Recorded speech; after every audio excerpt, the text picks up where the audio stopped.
You may know from looking at our site that I'm constantly writing about this thing that I call the paradigm shift in American driving. Not everybody agrees with me. As a matter of fact, not many people agree with me. But I think I see a trend in which people are ceasing to identify themselves with, I own this big piece of steel and it's got this, wonderful hood ornament that shows everybody how affluent I am. Yeah. I think people are beginning to divorce themselves of that. And when enough people have done so, this whole thing is going to flip. And it seems to me that car sharing is a big driving force behind this whole thing. There must be terrific social benefits to this. Oh, there's an old house called Frost and Sullivan. They've been around for 50 years. They do international studies on trends and fixtures.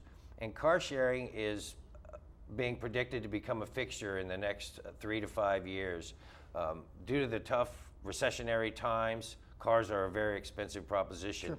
College campuses all over the country have car sharing services. So you have young people coming out of college, educated, that have tried this service and see it as a total benefit. And even some of the studies that I've read show that once people start sharing a car, they're 60% less likely to go out and buy another car. That's amazing. So it's a convenience factor that, again, if you've never done anything like this, there's somewhat of a fear factor, but once you've done it, right, and you realize, wow, I can book this without talking to anybody. You can literally be standing next to the car with your handheld device, book it right there, and get in the car and be driving in minutes. The whole thing is amazing. It must, at a minimum, it takes cars off the road. It does. Again, I've heard all kinds of numbers, but their statistics are saying anywhere from 5 to 10 cars are taken off the road for every car shared. And what we're also finding is that the convenience factor is drawing people into it, that it's our customers that are selling their friends and neighbors.